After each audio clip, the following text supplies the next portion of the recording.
Opa, boa noite, meu querido, tudo bom? Grande alegria nas pernas. Boa noite. Falando em alegria nas pernas, hein, o Neymar, hein? Que alegria.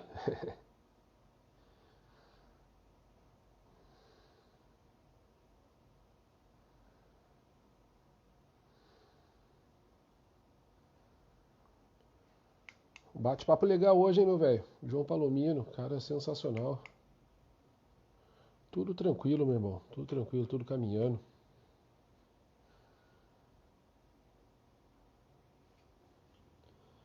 Opa, vamos lá. Boa noite, pessoal. Deixa eu aqui adicionar o João. Vamos.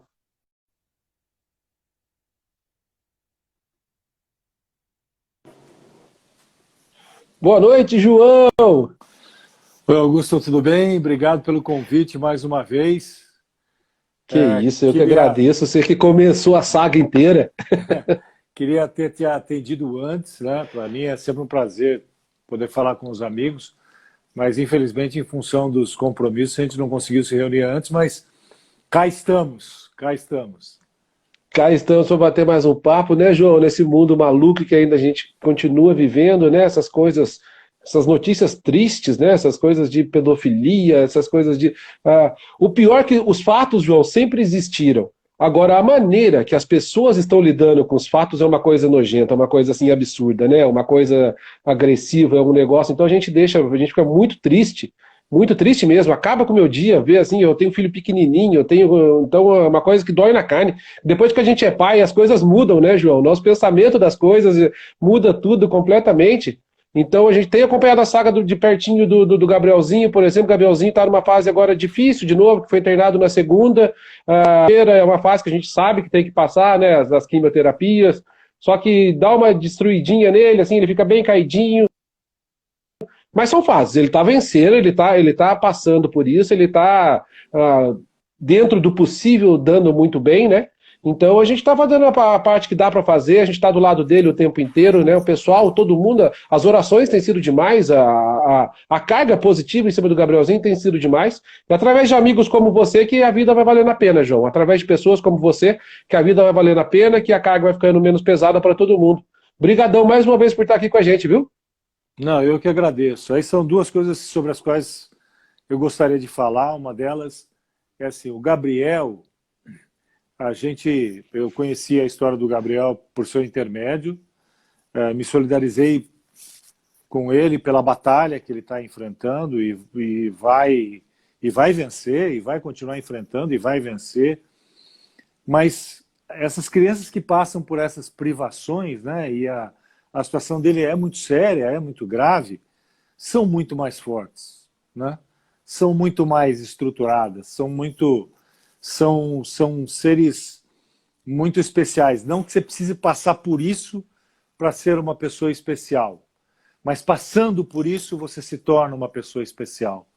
Se torna uma pessoa especial porque você batalha, você vence, ele vai vencer, ele tem as nossas orações, tem a nossa torcida, tem o nosso amparo, o nosso auxílio quando possível. O Gabriel vai passar por isso. Me lembro muito bem de uma filha de um grande amigo e colega de profissão, um cinegrafista, o Anderson, filhinha dele com 7, 8 anos, com problema seríssimo respiratório, até pouco, na verdade não, mais nova que isso até, 4 ou 5 anos. Entrava e saía da UTI, entrava e saía do hospital, e eu disse, conversando uma vez com ele, eu disse para ele, ó, ela vai passar por isso e ela vai ser, ela pode não se lembrar tanto dos detalhes de tudo que ela viveu, mas ela vai ser uma pessoa que vai ser batalhadora e vencedora para o resto da vida, porque não, nada mais derruba uma pessoa dessa, né? E Com não teve certeza. nada de premonitório nisso, né? Longe disso. Mas é que é da natureza humana, né? A gente e aconteceu, né? Aconteceu da menina crescer, hoje está com 12, 13 anos e cheia de saúde, já dando trabalho para o pai, e é assim que tem que ser, É né? assim que tem que Mas ser.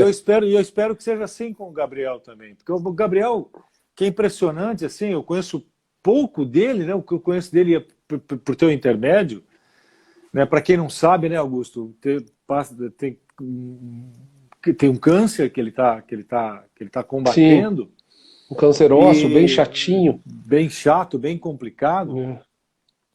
Mas tem, por exemplo, o afilhado da minha esposa que passou pelo meu mesmo problema, né? Jogador de Uhum. basquete, menino jogador de basquete, aspirando a ser jogador de basquete, nome Luan, teve também um câncer ósseo no joelho, parou de jogar por outras circunstâncias, mas hoje é pai de 2 crianças lindas. O cara tem 2 metros e cacetada, forte para burro, então tem de se espelhar nesses exemplos de quem passou por isso Com certeza. para vencer e seguir em frente. E o primeiro assunto, né? Eu, sinceramente, Augusto, eu não sei se nós estamos transformando isso em notícia, né?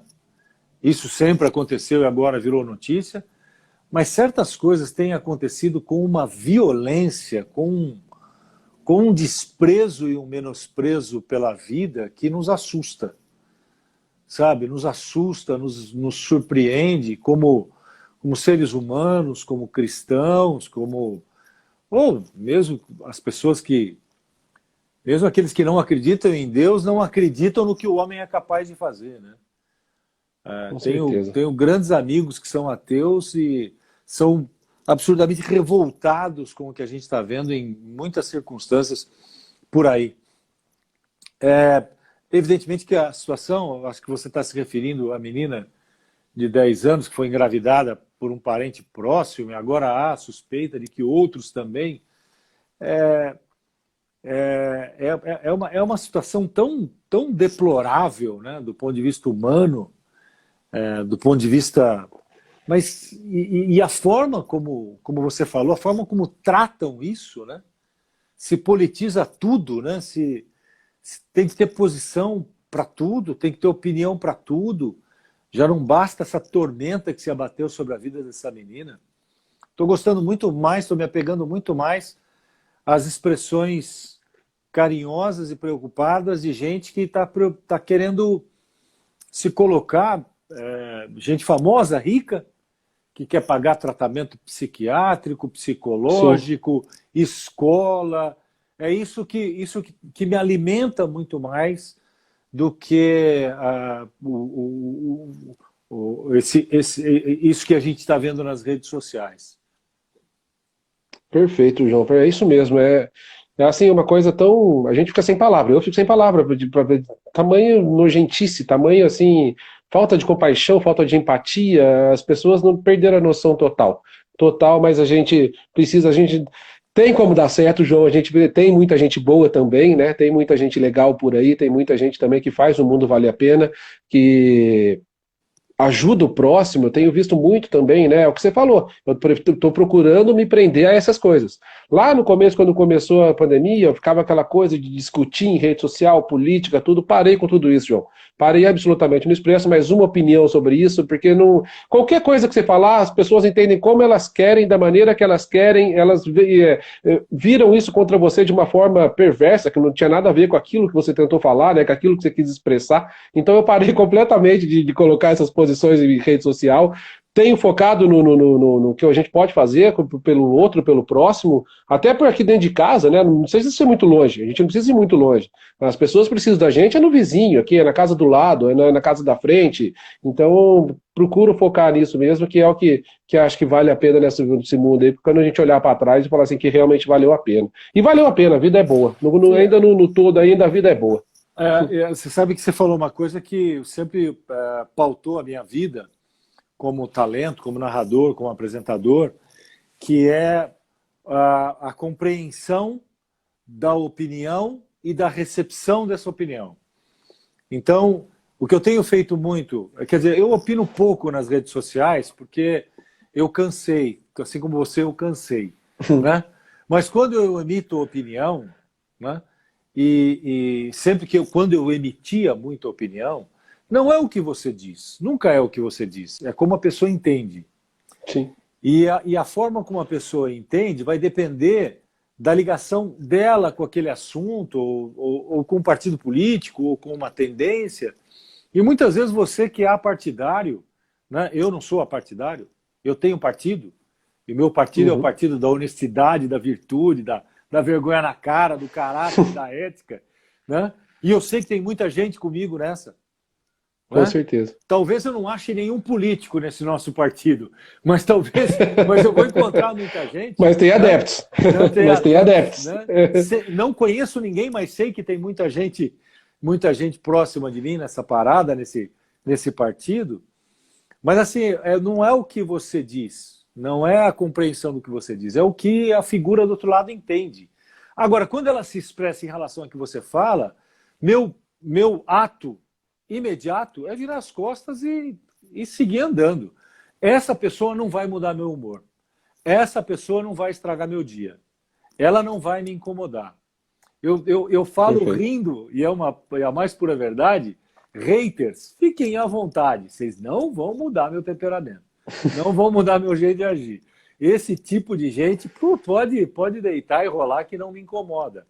Porque o pior é quando você se incomoda. Quando você se incomoda, você está atendendo ao pedido de na verdade, que do outro lado pode ter um desequilibrado, um débil mental, um cara sem princípio, sem valor, sem nada. Perigoso, um cara perigoso até, né?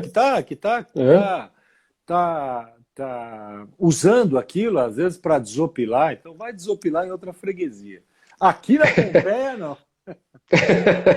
Perfeito, João. João, só falar o nome do pessoal dessas empresas aí também, que estão aqui atrás de mim, que compraram a ideia do Gabrielzinho também, no meio de uma pandemia, os pessoal falaram, não, Augusto, vamos lá junto, a gente tem que acompanhar o trabalho. Então é bem legal a gente também citar o nome desse pessoal, que é a Milclean, a Construtora Taigo, Via Auto Shopping, a Venter Imóveis, Abracadabras Moda Infantil, Intercred Soluções, B4 Esportes, Star VIP, Capricho Lanches, Taubaté Shop e Teluric. Esse pessoal também está com a gente aí, tem que ser citado que compraram a ideia aí, então tem ajudado bastante. Um grande beijo para todo mundo aí. E a gente vai se ajudando, é assim que funciona. Vamos começar o papo, João? Não, claro, ainda claro. Não. Ainda não, então bora. Você pode falar o que você quer. Não, Augusto, não tive a oportunidade de conhecê-lo pessoalmente, mas naturalmente nutri por você uma admiração, um carinho, um respeito enorme. São poucas as pessoas que param de fazer o que estão fazendo para cuidar do outro. São poucas as pessoas que deixam, às vezes, eu sei que você tem filho, tem esposa, tem casa, deixam, às vezes, o convívio familiar para olhar pelo outro. E eu sei que tem compreensão de esposa, tem compreensão de filho, porque o que você está fazendo é único, ainda bem que existem outros exemplos também, ainda bem que tem muita gente que assume isso que você assume. Eu tenho lido muito nesse período de quarentena, especialmente sobre ajuda, sobre empatia, sobre o suporte humano. E vou dizer, você é um cara admirável, você é um cara que merece todos os elogios. O que você me pedir em termos que eu possa atender para estar ao teu lado, para poder ajudar da forma como eu consegui ajudar esse menino ou outros movimentos que você queira fazer, porque você tem uma bondade natural admirável. Assim. Eu queria fazer esse elogio da outra vez, a que a gente acabou atropelando no próprio papo, na própria conversa, mas eu queria deixar isso bem claro e público, que você é uma pessoa muito especial, você é uma pessoa iluminada e você merece tudo de bom que pode acontecer a alguém, porque você não faz isso com outro interesse que não ver esse menino bem, né? Ver esse menino andando, ver esse menino tocando a vida dele. E o Gabrielzinho, ele tem pai, a gente sabe que tem pai, e ele é muito feliz de ter dois, eu tenho certeza disso. Ô, João, obrigado, cara. Obrigado mesmo. A gente fica até sem palavra, que pedir é muito difícil, né, João? Às vezes as pessoas, a gente, assim, que nem assim, a gente não se conhece pessoalmente, mas entrar em contato com pessoas que a gente não conhece e pedir, as pessoas estão livres para pensar o que elas quiserem da gente, porque elas não nos conhecem, né? E é natural, é normal. Então, isso aí, tenho aprendido muito isso. Às vezes passo por chato, que às vezes tem que insistir com algumas coisas, com algumas pessoas, mas só assim também, cara, foi isso que eu aprendi também, só assim que a gente consegue algumas coisas. Azar de quem que tá me achando chato, azar de quem que tá pensando outra coisa, né? Faz parte, tudo isso faz parte. Mas muito obrigado mesmo, de coração, João, por essas palavras aí, assim, realmente eu acho que não é virtude minha nenhuma, acho que isso aí teria que ser obrigação de todo mundo, né? Isso aí teria. O mundo seria muito melhor para todo mundo, até inclusive para quem é ruim. Para quem é ruim, se fosse dessa maneira, isso pode ter certeza que o mundo dele seria bem melhor também. Então, muito obrigado. Agora vamos lá? Porque senão eu vou começar a chorar, velho. Eu vou começar a chorar. É bom, é bom. Eu tenho que agradecer, eu sempre falo isso, é uma frase que eu adoro, né? Obrigado, né, por me permitir ajudar. De alguma forma, obrigado por me permitir ajudar. Legal. João, vou começar com o papo do momento aí. Hoje um jogão. Chegou a assistir o jogo hoje à tarde? Eu vi pedaços. Na verdade, eu estou fazendo uma série de consultorias, uma delas eu fiz hoje. Me tomou boa parte da tarde, eu consegui ver pedaços, meio de rabo de olho, assim. Mas Neymar é Neymar, né? Então, agora chegou a hora de ser o melhor do mundo. Só mandar um abraço. E passou o Felipe Diniz com a gente, o Edu Afonso. Tem um monte de gente famosa com a gente aí assistindo a live. Legal, mandar um beijão para todo mundo. Todo mundo está assistindo com a gente aí. Você acha que chegou a hora? A maturidade do Neymar parou um pouco de pensar no lado fora do campo? Que a maturidade hoje que ele mostra dentro do campo ela é visível, né? Em questão de saber apanhar, de não se jogar tanto. Realmente ele mudou muito. O que você tem visto dessa parte dele, João?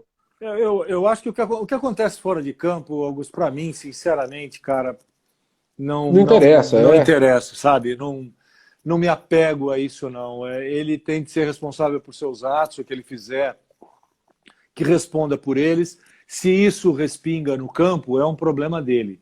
Eu olho o jogador de futebol e, além do jogador de futebol, ele é um ser humano dentro de campo também, passível de erro, passível de cometer deslizes e tal. Eu estou muito longe de ser o que a gente pode chamar de Neymarzete, né? Tem um monte de Neymarzete por aí. Sou muito longe de ser Neymarzete, mas reconheço nele um talento sem igual, um talento raríssimo, uma qualidade impressionante. Vejo também que o Neymar tem um mérito gigante de conseguir que o time o respeite bastante. Evidentemente, assim como todo grupo, há desavença com um, desavença com o outro, mas você percebe o carinho dos jogadores com ele e ele com os jogadores. Essa conexão ele teve em todos os times que ele passou, né? Teve problema com o Cavani lá atrás, teve problema não sei com o que lá atrás, mas ele sempre se relacionou super bem com os jogadores do time dele. Os jogadores do time dele sempre o respeitaram demais, sempre quiseram muito tê-lo do lado. Isso é uma prova também de maturidade da parte dele, né? De aceitação e de compreensão. Em termos de qualidade do futebol, ele é indiscutivelmente alguém que está muito acima do que a gente tem por aí. Infelizmente, e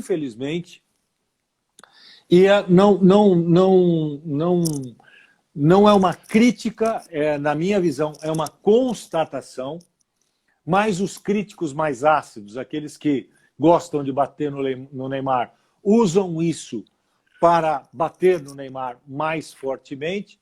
Infelizmente, ele está sendo apontado como grande candidato a melhor do mundo, no momento em que Cristiano Ronaldo já não é o Cristiano Ronaldo, no momento em que Messi já não é o Messi, né? E é natural que isso aconteça. É natural, porque o Cristiano Ronaldo e o Messi, eles tomaram conta do futebol mundial nos últimos anos. Chegaria o momento do Neymar, ia chegar o momento do Neymar, mas ainda hoje, estivesse o Messi jogando o que estava jogando, e o Cristiano Ronaldo, se tivesse passado com a Juventus jogando o que estava jogando, de novo acho que o Neymar não chegaria a melhor do mundo. A não ser que ganhasse a Champions. Jogando demais, arrebentando com tudo pela frente. Poderia se tornar um candidato. Hoje eu vejo que ele de novo, não é uma crítica, é uma constatação. E não estou diminuindo o valor dele. ou o tamanho dele? Há de se reconhecer Aumentando isso. dos outros, né? Aumentando dos outros também. Aumentando o valor dos outros. Sim, Do Messi e do Cristiano. mas o Messi e o Cristiano Ronaldo não tiveram a última temporada do jeito que se Não, imaginava que poderiam ter. de jeito nenhum. Né? E chega Uhum. uma pandemia ainda e atrapalha, né, dá uma bagunçada na percepção de todo mundo, eu acho que chegou a hora dele sim. Eu acho que chegou a hora dele sim. Levou o Paris Saint-Germain para uma posição inédita na sua história, né? Com chance sim de ser campeão. Opa! Né? Quem vem do outro lado? Vem uma bomba do outro lado, né? Qualquer que seja, vem uma bomba do outro lado. Então, se imagina que com o título, fatalmente, é a vez do Neymar. E se o Bayern passar amanhã, a final tem tudo para ser umas grandes finais da história do futebol, né? Porque são dois times que jogam muito para frente. Tanto o Bayern quanto o PSG são dois times, não é aqueles times amarrados, né? Que um Atlético de Madrid, alguma coisa assim que se defende muito bem. O Bayern e o PSG tem tudo para ser, se o Bayern passar amanhã, a gente não pode descartar o Lyon também, que já aprontou bastante, pode ser que apronte de novo, futebol não é uma ciência exata. Se passarem os dois, um já passou, se passar o Bayern também, acredito eu que tem para ser um jogo espetacular. Pode decepcionar, pode não, às vezes pelo nervosismo de ser uma final, a coisa não andar como a gente acha que vai andar. Mas tem tudo para ser um jogão, né, João? Não, tem tudo para ser um jogão. Agora, imagina o seguinte, né, como é curioso o futebol. A vitória do Paris Saint-Germain em cima da Atalanta foi depois que o Palomino entrou. Tem o zagueiro da Atalanta chamado Palomino, estava 1-0. 1-0 para a Atalanta, ele entrou, virou para 2-1 para o Paris Saint-Germain. As mudanças não foram muito legais, né? Não foram. Não é parente. Inclusive, jogam muito mais do que ele, né? E assim, o Paris, se você olhar o jogo do Paris Saint-Germain contra a Atalanta e o jogo do Paris Saint-Germain contra o Leipzig, teve uma similaridade, teve muitas circunstâncias parecidas, né? Contra o Leipzig, os gols saíram. As bolas entrou. Né? Eu vi o jogo da Atalanta, eu vi inteiro. Leipzig eu vi alguns momentos. Mas os momentos que eu vi, a bola entrou. Né? Mas são times, tanto Leipzig quanto a Atalanta, que jogam muito, muito parecidos. O Leipzig talvez tenha saído um pouco mais, se arriscou um pouco mais. Né? O Bayern de Munique é um time fatal. Né? O Lyon vai jogar... que o Bayern de Munique contra o Barcelona, você esquece. Foi um jogo de gente grande, atípico, com um jogo de criança. Foi uma coisa... Parecia final de pelada, João. Parecia final de pelada, quando um time cansou, o outro não. Parecia isso aí. Triste. Foi triste de ver. Sim. Foi constrangedor, foi triste. Aquela história da vergonha alheia. O Lyon é um time extremamente perigoso também. Né? O Bayern vai sair para cima. Né? E aí a gente vai ver o que vai acontecer. Tem duas situações nessa final que eu acho muito curiosas. Né? Você vai dizer... eu gosto de história do futebol. Eu gosto da história do futebol. Eu acho que a final Bayern e Paris Saint-Germain vai ser maravilhosa. Né? Vai ser esplendorosa. Vai ser uma coisa assim... Tem tudo para ser, né? Fantástico. Tem tudo para ser. Uhum. Mas tem história numa final francesa. Sim. Né? Se o Lyon passar. Se o Lyon passar, vai ser um momento, né, marcante na história do futebol. Vai ser uma novidade na história do futebol. Vai ser muito interessante de ver também. E eu tô torcendo para o Juninho Pernambucano. Tô torcendo para o Juninho Pernambucano, que é um cara diferente, um cara contestador, um cara progressista, tem pensamentos muito alinhados ao modo dele pensar. Ele é um sujeito não se omite, de opinião, né? não se Cara, ele não omite. se omite, ele não tá nem aí pro emprego que ele tá ali, ele dá a opinião dele, tem os valores dele. Não, ele tem os valores e tem as convicções. Não Sim. significa dizer que os valores sejam questionáveis. Os valores dele não são questionáveis. Não. Né? As A convicções convicção talvez, dele né? não é questionável. Porque tem muita coisa. Não, eu tenho os meus valores, mas os seus valores não servem para nada. Né? No caso dele, não. Os valores dele servem muito. Né? São referência de vida, convicção de vida. Então eu adoraria ver o Lyon nessa final, mas aí eu acho que na final, Lyon e Paris Saint-Germain, aí a gente tem o Paris Saint-Germain com uma vantagem enorme. Se for Bayern de Munique e Paris Saint-Germain, eu acho que é muito mais jogo, né? Eu acho muito mais jogo. Um cara que eu tenho visto que tá curtindo adoidado esse negócio da final aí é o Valdo. Né? O Valdo que jogou no Paris Saint-Germain também, fez história no Paris Saint-Germain, chegou a ser também quase para ser o melhor do mundo em 93, né? Que ele ficou fora da Copa em 94, ficou muito chateado com isso, contou para mim na live aqui. O Valdo tem vivido isso, que ele mora em Portugal hoje, ele mora perto do estádio do Benfica, e o PSG tá tipo ele como embaixador, então ele tá vivendo isso de uma maneira assim, que eu falei com ele ontem, ele ganhou camisa, daí ele postou foto dele com o Neymar, ele com o Mbappé, ele tá vivendo, e é bem legal também, que o Valdo é uma figura muito legal. Maravilhosa. E jogava muito, né? Meio campo muito. De uma habilidade e de uma caixa. Ele tinha Sim. um pulmão, o que corria, o que marcava, o que jogava, admirável. E ele contou para mim, João, uma história bem legal, que ele ficou fora da Copa de 94, que ele se negou a jogar contra o Brasil. Você lembra um pouquinho antes da Copa do Mundo, teve um amistoso Brasil e Paris Saint-Germain, que o Senna deu o pontapé inicial. Ele jogava no Paris Saint-Germain. Aí o Parreira pediu para ele jogar. Falou assim, né, ele falou, pra quê? Você me vê como é que eu tô? Pera aí, eu fiz eliminatórias inteiras com você.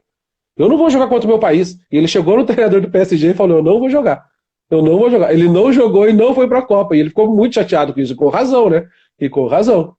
O Valdo lembrava muito, o estilo de jogo dele era muito parecido com o do Mazinho, né?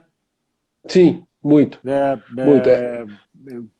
Talvez por isso que o Parreira tenha deixado ele fora. Ele já tinha alguns jogadores já com as mesmas características, né? Sim, foi opção. Isso aí a gente vai sempre falar, vai ser sempre questionar, ter um monte de jogador de novo naquela época. Ficou chateado por não ter ido, mas o Valber é também, o zagueiro também, que falou comigo, ficou muito chateado, que fez eliminatórias todas também, acabou cometendo um ato de indisciplina. Ele e o Miller, que saíram da concentração, só que o Miller foi para a Copa e ele não. Então ele ficou chateadíssimo. O Valber, assim, talvez tenha sido um dos maiores zagueiros que eu vi jogar. Jogava demais. E assim, pequeno, né? Baixinho, não tinha chutão com ele, João. Não tinha chutão, ele dominava a bola dentro da área e saía driblando. Ele saía driblando dentro da área. Pequeno, mas um jogador de uma habilidade impressionante, uma consciência de jogo impressionante. Dizem, né? Eu não vi jogar, os mais antigos o comparavam ao Roberto Dias, no São Paulo. Meu pai fala que é o melhor zagueiro que ele viu, que é o grande ídolo dele, é o Roberto Dias. Também pequenininho, também baixinho, também mas com uma sensação de posicionamento, de antecipação, de antever a jogada, impressionante. Inclusive o Pelé falou, né, que o zagueiro que melhor marcou ele é o Roberto Dias. Tem essa declaração do Pelé. Exatamente. Não à toa, né, a render... Tem o Fábio, um grande companheiro nosso, trabalhou com a gente na ESPN, escreveu um livro sobre o Roberto Dias. Vale a pena, uma belíssima leitura, conta a história de um dos zagueiros pouco lembrados, mas pouco reconhecidos, mas de uma qualidade impressionante. Legal, vou procurar saber desse livro aí também. Pessoal que está aqui também, tinha esquecido aqui, ó. Tem uma camisa do Ricardo Rocha, nós falamos da Copa de 94, aqui, uma camisa sensacional da Copa de 94 aqui, ó, do Ricardo Rocha, que vai ser assinado pelo xerife. Ele vai assinar aqui. Agora as rifinhas no Toma Virtual, elas estão aqui, ó, de nomezinho, R$20. Pessoal que quiser entrar em contato comigo, mais fácil, muito burocrático a rifa online, João. Nossa Deus. Tem gente que não sabe mexer, tem gente que não sabe mexer. O cara, Augusto, eu tô conseguindo comprar, na hora de comprar deu confusão. Tem gente que não confia, que acha que o dinheiro vai ser desviado. Eu falei, vamos pro nominho, vamos pro nomezinho, é mais fácil. Vamos lá pro nominho, que o pessoal escolhe o nome e rapidinho já grava, já faz o sorteio ao vivo, filmando, pronto. É muito mais fácil, o dinheiro chega mais rápido também na mão de quem tem que chegar. Então, o pessoal que quiser participar, é só entrar em contato comigo no direct aí que eu passo tudo. Camisa, linda, linda, linda, linda da Copa de 94. João, vamos vir pro... Não tem nenhuma do Taquaritinga, não? Ainda não, tá chegando camisa. Ó o meu pai aí, que eu falei que é fã do Roberto Dias, aí, ó. Tá aí o Daniel Ambrogi. Acabei de falar Daniel. De você, pai. Acabei de falar, pai. João, vamos pra realidade nossa do futebol brasileiro, João. Meu Deus, como tá feio de São Paulo. Que crise no futebol paulista, hein, João? A gente pega Santos, São Paulo, Palmeiras e Corinthians. Meu Deus do céu, a coisa... Vamos escolher um pra gente começar a debater. Vamos escolher o Santos, que é um que venceu o último jogo, que conseguiu... Até que foi muito bem contra o Atlético Paranaense, venceu, assim, sem muitas dificuldades, podia ter feito até mais gols. Só que também uma crise espantosa financeira, o Pérez falando uma besteira atrás da outra, o Sacha saiu metendo a boca hoje, né? Falou que só saiu porque o cara não tem respeito nenhum por ninguém, o cara não cumpre nada do que diz. O técnico também, né? Qual técnico? O São Paulo, você diz? Não, o português, sim, o Gesualdo. O Gesualdo também falou, né? Gesualdo também disse que nunca foi tratado com tamanho desrespeito por alguém num clube profissional como foi tratado assim pelo Pérez, né? Que, convenhamos, né? Tá parecendo Ofélia, né? Só abre a boca para falar besteira.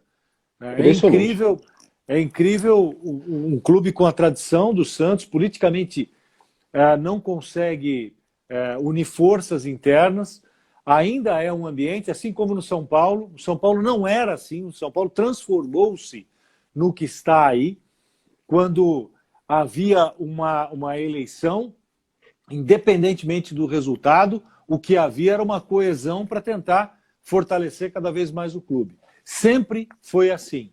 Aí a oposição, ultimamente, tem sido um ponto de desequilíbrio, né? Tanto no Santos quanto no São Paulo. O São Paulo não conseguiu se unir internamente. Os sucessivos erros que aconteceram em contratações, em planejamento, em elaboração, né? Eu acho que o São Paulo tem um erro, não entra na minha cabeça as posições do Raí e do Lugano, são dois históricos do São Paulo, né? Mas não deram certo como dirigente, João. Não deram certo, né? Eles tinham que ter essa autocrítica, né? Eu acho que é papel, Augusto. Eu acho que é papel. Os papéis estão invertidos, né? Eu não...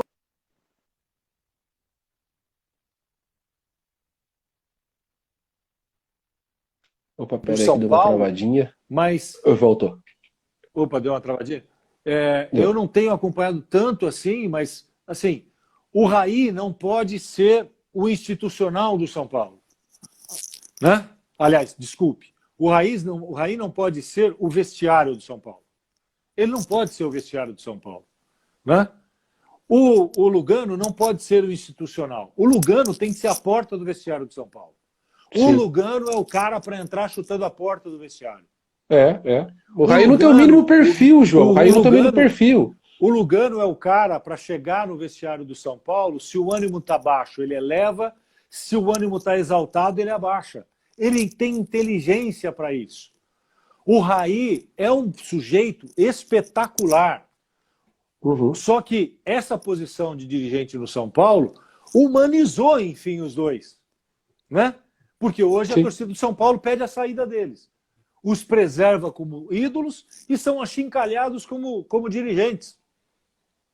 Né? Por enquanto ainda está conseguindo separar isso, né? A torcida ainda consegue separar isso, mas daqui a pouco o João, se deixar, vai misturar tudo. Eu acho que vai preservar isso. Não é possível que a história dos dois campeões mundiais as histórias deles sejam tocadas pelo mau momento do São Paulo.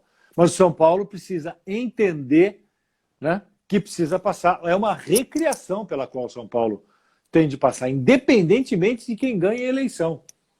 Assim como o Santos também precisa passar por uma recriação. não é recreação, é recriação. Né? Assim como o Corinthians também, o Corinthians, inacreditavelmente, até para o próprio Corinthians, chega a uma final de Campeonato Paulista, mas eu tenho muito receio que isso, inclusive, de uma certa forma, crie uma máscara para as deficiências do time, que saltam aos olhos dentro de campo. Aliás, de um modo geral, eu não vi nenhum time ou nenhum jogo que me encantasse. Né? Tem gente falando do Vasco, não vejo isso, não vi isso no Flamengo ainda, O Flamengo deu para perceber que existem questões internas que precisam ser trabalhadas e resolvidas rapidamente, porque o que houve com Jesus foi uma pacificação, né?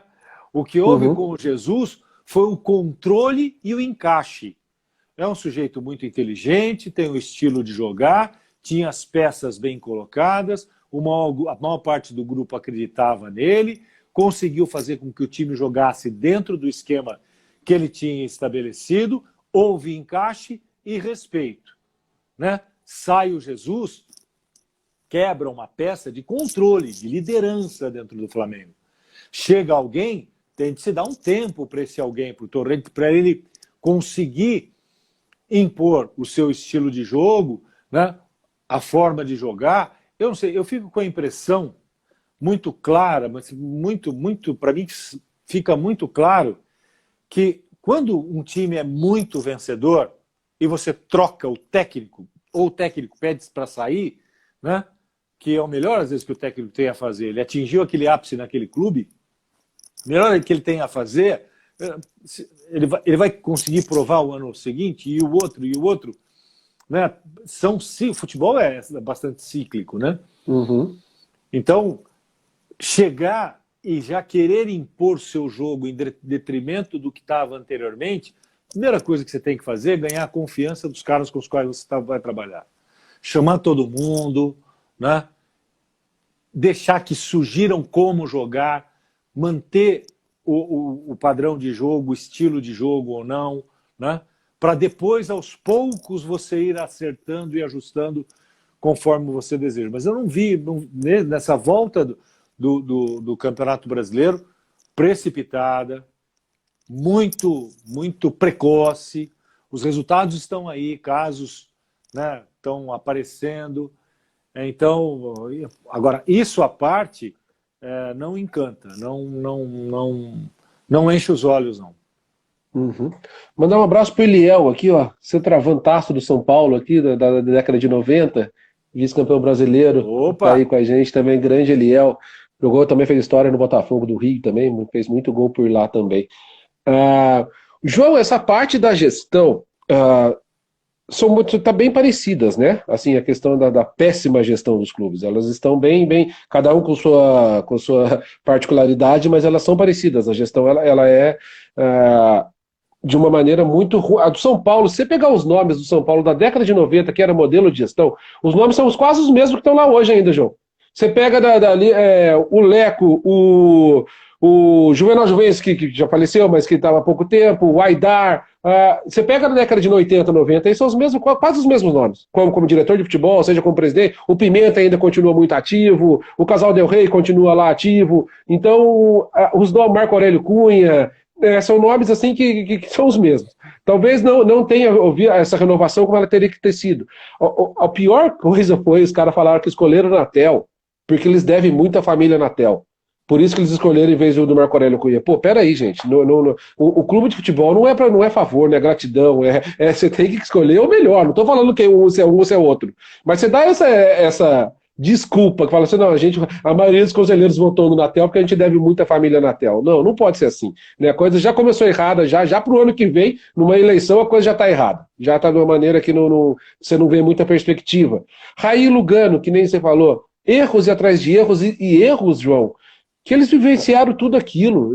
Erros que eles não podem cometer de jeito nenhum. contratações de jogadores equivocadas, valores equivocados, né, de se paga para um jogador hoje em dia. Isso se já mistura todo. Chegou agora essa semana no Corinthians, o Otero ganhando 400 mil reais. Com todo respeito ao Otero, João, não pode um Otero que está encostado no Atlético Mineiro, lá que ninguém quer mais ele, que nunca jogou uma Copa do Mundo, nunca chegar aqui no Corinthians para ganhar 400 mil reais no meio de uma crise financeira dessa, no meio de uma pandemia, que está todo mundo cortando dinheiro. Então, são erros assim que a gente fica com uma pulga atrás da orelha. Mas por que isso? Por que fazem isso? Né? Até onde vai isso? Eu converso com muitos jogadores aí, né, no off aí, e muitos me contam casos e casos, que é claro que a gente não vai expor aqui, que não tem como. Então, poxa, não vai ter fim isso, João? O futebol brasileiro vai ter que acabar? O que você pensa sobre isso? Pulga atrás da orelha. Tem um elefante africano atrás da orelha. É assim. Não pode ser qualquer um. Né? Eu acho que o sujeito que vê futebol, que analisa futebol, que acompanha futebol, que olha um jogador, às vezes tem gente tão boa que só o jeito do sujeito, não precisa nem tocar na bola, só o jeito do cara andar, ele já sabe se é um jogador confiável ou não. Né? Só do jeito do cara botar a chuteira, você sabe se o cara é confiável ou não. Só do jeito de ele se preparar para entrar no campo, e não é qualquer um que pode vestir uma camisa de um time grande. Não, com todo respeito, todo mundo tem sonhos. Eu sou um cara que eu sou avesso a deboche, a diminuir a outra pessoa. Mas assim, eu gosto de exaltar os bons jogadores. Mas tem jogador que não pode vestir a camisa de um Flamengo. Tem jogador que não pode vestir a camisa de um Fluminense, de um Botafogo. Aí você fala assim, mas você não consegue contratar. Se você for pensar assim, você não consegue contratar. Mas muitas vezes o barato fica tão caro, fica tão pesado para o clube. Né? Se eu olhar as contratações que o São Paulo fez e desfez rapidamente são absurdas. E os valores. E os valores empregados.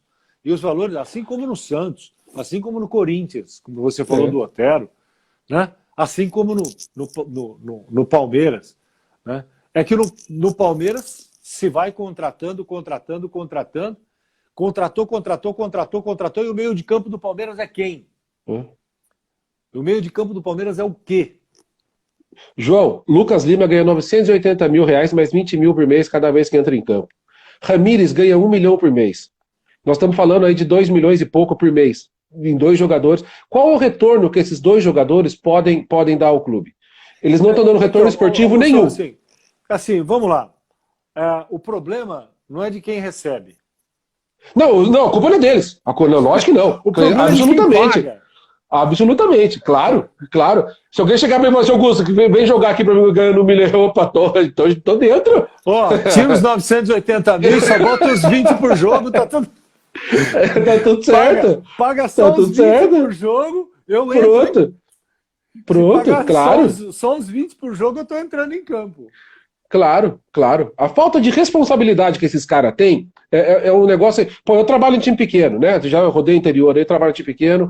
Para eu contratar um jogador do meu time, eu procuro informação do moleque de 2 anos atrás. Se ele vem jogando bem, como é que ele é fora do campo, o histórico de contusão dele, eu ligo para um, eu ligo para outro, e aí vai as informações. Erro, é claro que erro, estou na última divisão do estado, é claro, estou tratando de jogadores com nível ainda começando a carreira, com jovens, só que eu tenho esse cuidado, e eu tenho cuidado principalmente com as finanças do clube. É me dado um orçamento, eu preciso participar desse orçamento, eu preciso estar dentro desse orçamento, eu não posso estourar orçamento em nada.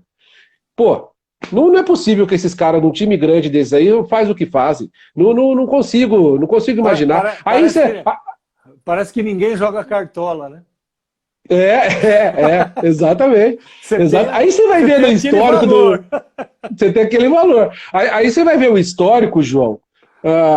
O tanto, por exemplo, do cara que ganha 1 milhão, chega para ele 600 mil, nesse meio do caminho aí, um aqui leva 100, o outro ali leva 50, o outro aqui leva mais... Aí, filho, aí a bola de neve é tão grande. O São Paulo agora com essa questão da troca do Everton com o Luciano.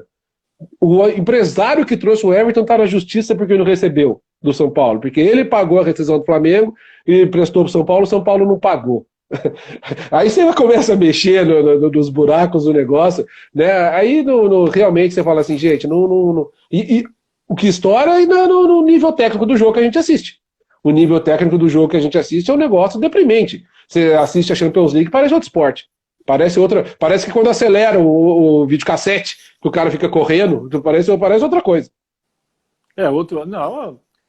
Então, em relação a como se joga na Europa, eu achei interessante, em parte, a entrevista que o Luxemburgo deu após a conquista do título paulista. Ele falou algumas coisas ali que são reais. Excetuando o que ele fala, sem citar o nome, mas que ele falava de Jesus, dos técnicos que estão vindo aqui, o Sampaoli me parece um cara diferente, né? Ele consegue fazer os times dele jogarem. Uhum. Né? Então, ele tem 2 exemplos no Brasil, né, de times que são diferentes. O Santos era um time diferente. Né? O Atlético está jogando de forma diferente. Né? Mas eu gostei quando ele disse, nós temos o nosso estilo, nós temos o nosso jeito, nós temos o nosso jogo. Só que, inegavelmente, o técnico brasileiro, pela cultura brasileira de manutenção de emprego, ele é um sujeito, vamos dizer, para não usar uma palavra feia, eu vou dizer conservador. Né? Por que ele é conservador? Porque ele conserva os 2 laterais, conserva o miolo de zaga, conserva 3 volantes, conserva o homem de ligação de meio campo, conserva todo mundo para trás. Né? Porque assim, o brasileiro tem a natureza, mas não se produz mais jogador no Brasil como se produzia anteriormente. Anteriormente isso aqui era uma bagunça e continuava tendo jogador em cima de jogador. Por quê? Porque a produção era uma fonte inesgotável. A gente tem um problema estrutural enorme. Já não se tem mais várzea como tinha antigamente. Já não se joga mais na rua como se jogava antigamente. Vai pegar todos os grandes nomes do futebol brasileiro, ver de onde eles vieram, como eles vieram. Né? A base no Brasil, o técnico da base, que deveria ter um sistema de jogo que seria replicado no time principal, para que o menino da base olhasse para o time principal com admiração para chegar lá, o time da base, o cara está mais preocupado com o resultado para ele manter o emprego dele do que na revelação de jogadores. E o papel dele, claramente, é da revelação de jogadores. E o que é pior ainda, né? Se revela, mas não se utiliza. Ou quando se utiliza pouco. Né? Vinícius Júnior jogou quanto no Flamengo? Sim. Né? Rodrigo no Santos? Rodrigo jogou quanto no Santos? Antony no São Paulo? O Antony no São Paulo. E antes do Antony ainda. Né? Quantos David jogadores... Neres, né? O David Neres, estão os 2 na Holanda. Uhum. Quanto jogou no São Paulo? Né? Agora o Corinthians acabou de vender um menino também, o lateral esquerdo, né? O Carlos Augusto. Acabou de subir também, foi vendido hoje. Mesmo no Palmeiras, né, que você ouve os nomes, alguns grandes nomes, você está ouvindo os nomes no time principal, né, mas já há uma barreira para a subida desse moleque. O Muricy, num papo entre nós uma vez, ele disse, falando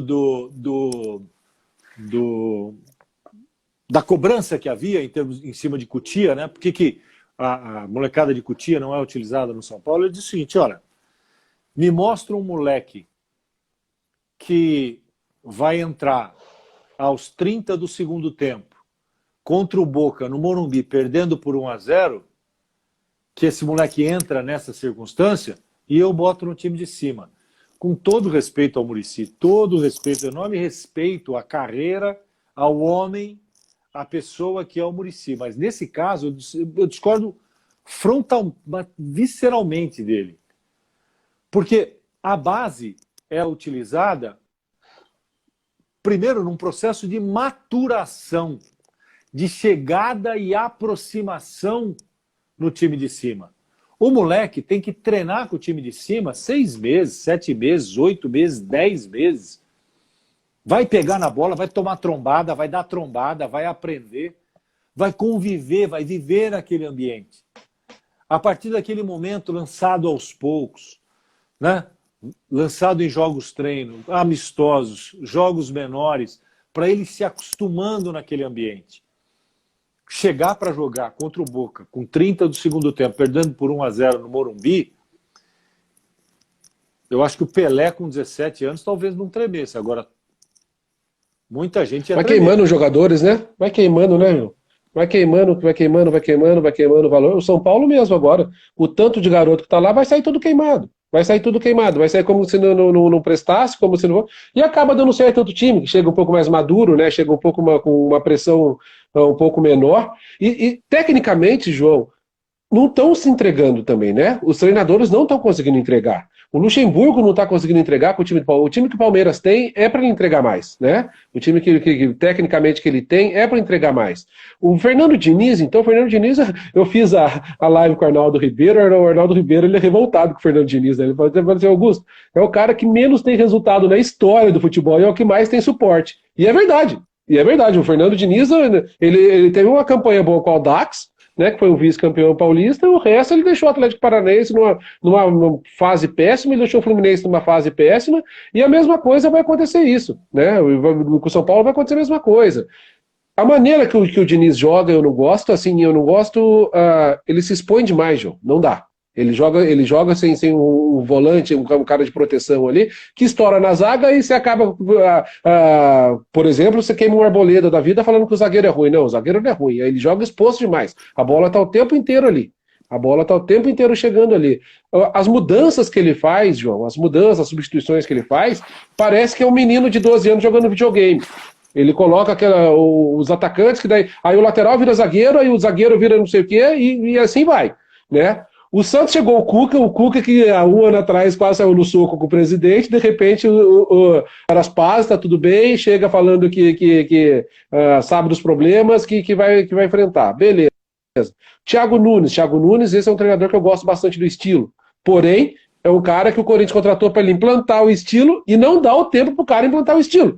Hoje eu vi a declaração dele falando: você esquece o Atlético Paranaense. Não vai ver o Corinthians jogar igual o Atlético Paranaense. Vocês não vão ver. Eu acho que ele já percebeu. Ele não tem as peças. Então, não tem as peças. Não deu. É aquela tal coisa. O Luxemburgo, no melhor momento dele, ele tinha duas estratégias claras. Montar o time fortemente, montar o time pesado, grande, e enfraquecer os adversários, porque ele tirava dos adversários. Né? Era uma estratégia. Ele fazia isso, fazia muito bem. E ele tinha um poder de convencimento para trazer os caras. Né? E tinha convicção. Mas ele sempre soube, com as peças que ele tinha, montar o time que ele gostaria de montar. Né? Sempre soube extrair o melhor de cada um. Mas isso é algo que talvez com o Luxemburgo tenha se perdido com o tempo. Uma vez o Galo me falou que o Luxemburgo ele era tão ligado no time que ele percebia quando um jogador ia se machucar. Quando o jogador estava forçando o jogo para não sair do time e que ele ia se machucar.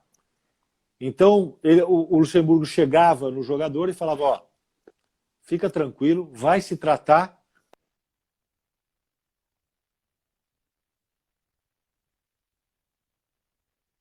Voltar, o teu lugar está garantido. Pode ficar sossegado. Né? E aí, ele tinha essa capacidade. Os técnicos de hoje não tem.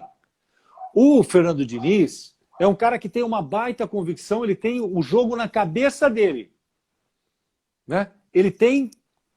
Então, é o sujeito que quer jogar o war, ele quer conquistar, só que ele precisa de 18 exércitos do lado direito, 14 do lado esquerdo, 15 na frente. Né? Ele não tem isso. Mas ele continua insistindo, ele vai perder. Ele continua insistindo nessa batalha. Sem as peças perfeitas para o jogo que ele quer executar, se ele quer executar o jogo, ele tem que chegar com uma formação e mostrar para o presidente do clube e falar assim: ó, o time tem que ser esse aqui, senão o meu estilo não vai funcionar. Preciso dessas peças, né? Vai conversar com qualquer jogador, com qualquer torcedor do São Paulo, a saída de bola do São Paulo. Eu acho bonito pra caramba. Volta a bola no goleiro, vai no lateral direito, vem no zagueiro, o time sai, quer dizer, você esparrama mais o time, né? Aí aperta você abre o campo, né? Que vem um balão para frente, que vem um balão sem sentido. Sem sentido. Né? Já não dá para exigir isso do Arboleda, ele não tem essa saída, né, João? Ele não tem. Se apertar, ou ele vai entregar, ou ele vai dar esse balão. Não, tem jogador de meio, quando pressionado, tem jogador de meio que foi feito para desarmar e tocar de lado. Não é um jogador para sair jogando. Né? Que é o que falta no São Paulo, para falar a verdade. Exatamente. Falta um meio assim. Eu acho que a convicção do Fernando Diniz vem antes de saber quais peças ele tem à disposição. Ele precisa saber quais peças ele tem à disposição para depois criar uma convicção em cima disso que ele tem à disposição. Perfeito. João, vamos dar um intervalinho, a gente já volta já na sequência? Vai dar uma hora aqui? Pessoal, já estamos voltando já, que o Instagram corta, então já estamos voltando, rapidinho.